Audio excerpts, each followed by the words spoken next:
नागपुरात मुख्यमंत्री आणि दोन्ही उपमुख्यमंत्र्यांची बैठक झालेली आहे। महायुतीमध्ये सुरू असलेल्या कुरबुरीच्या पार्श्वभूमीवर ही बैठक झाल्याची माहिती आहे। मुख्यमंत्र्यांच्या रामगिरी बंगल्यावर या महायुतीची ही बैठक सुरू आहे। मुख्यमंत्री आणि दोन्ही उपमुख्यमंत्र्यांसह चंद्रशेखर बावनकुळे देखील या बैठकीला उपस्थित आहेत अशी माहिती समोर येते आहे। महायुतीमध्ये सुरू असलेल्या सध्याच्या कुरबुरीच्या पार्श्वभूमीवर ही बैठक बोलावण्यात आल्याची माहिती समोर येते। महायुतीमधील तिन्ही पक्षांचे प्रमुख नेते या बैठकीला उपस्थित आहेत। मुख्यमंत्री एकनाथ शिंदे आणि दोन्ही उपमुख्यमंत्र्यांमध्ये ही बैठक पार पडते आहे। मुख्यमंत्र्यांच्या रामगिरी बंगल्यावर महायुतीची ही बैठक सुरू आहे अशी माहिती आहे। याशिवाय भाजपचे प्रदेशाध्यक्ष चंद्रशेखर बावनकुळे देखील या बैठकीला उपस्थित आहेत। नागपुरात मुख्यमंत्री आणि दोन्ही उपमुख्यमंत्र्यांची ही बैठक सुरू झालेली आहे। मुख्यमंत्र्यांच्या रामगिरी बंगल्यावर ही बैठक सुरू झाल्याची माहिती आहे। आणि या संदर्भात अधिकचे अपडेट्स देण्यासाठी आमचे प्रतिनिधी अमर काणे सध्या आपल्या सोबत थेट जोडले गेलेले आहेत। अमर, आपण पाहतोय मुख्यमंत्री आणि दोन्ही उपमुख्यमंत्र्यांमध्ये ही बैठक सुरू झाल्याचं कळतंय, काय नेमकं कारण आहे?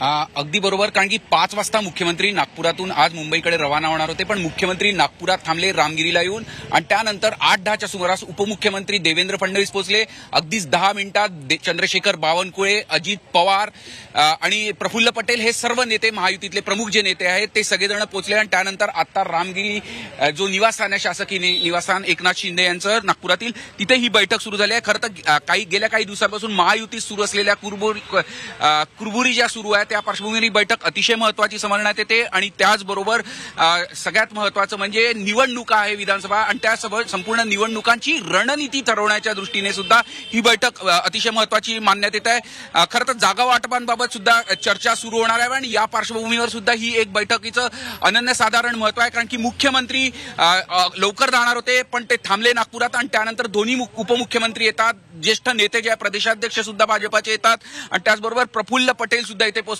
म्हणजे अतिशय ही महत्वाची ही बैठक अचानकपणे संध्याकाळी लागते आणि त्यानंतर एकदम राजकीय हालचालींना वेग येतो, कारण की विधानसभा निवडणुकीच्या पार्श्वभूमीवर ज्या पद्धतीने डेव्हलपमेंट्स होतात आहे, रणनीती ठरत आहेत, विरोधकांकडून जे आरोप प्रत्यारोप होत आहेत त्याला चोख प्रत्युत्तर कसं द्यायचं, आणि सगळ्यात महत्वाचं गेल्या काही दिवसांपासून ज्या कुरबुरी आणि आरोप प्रत्यारोपांच्या फैरी महायुतीत होताना दिसत आहे, या सगळ्या पार्श्वभूमीवर ही बैठक अतिशय महत्वाची मानण्यात येत आहे। आणि हे सर्व ज्येष्ठ नेते आता बैठक करत आहे। निवडणुकीची रणनीती आणि पुढे जागा वाटपांच्या दृष्टीने बैठकांचं सत्र आणि एकूण रणनीती आखण्याच्या दृष्टीने ही संपूर्ण बैठक सुरू झालेली आहे। 8:30 वाजता संध्याकाळच्या सुमारास सर्व नेते एकत्र बसून ही बैठक आता सुरू झालेली आहे।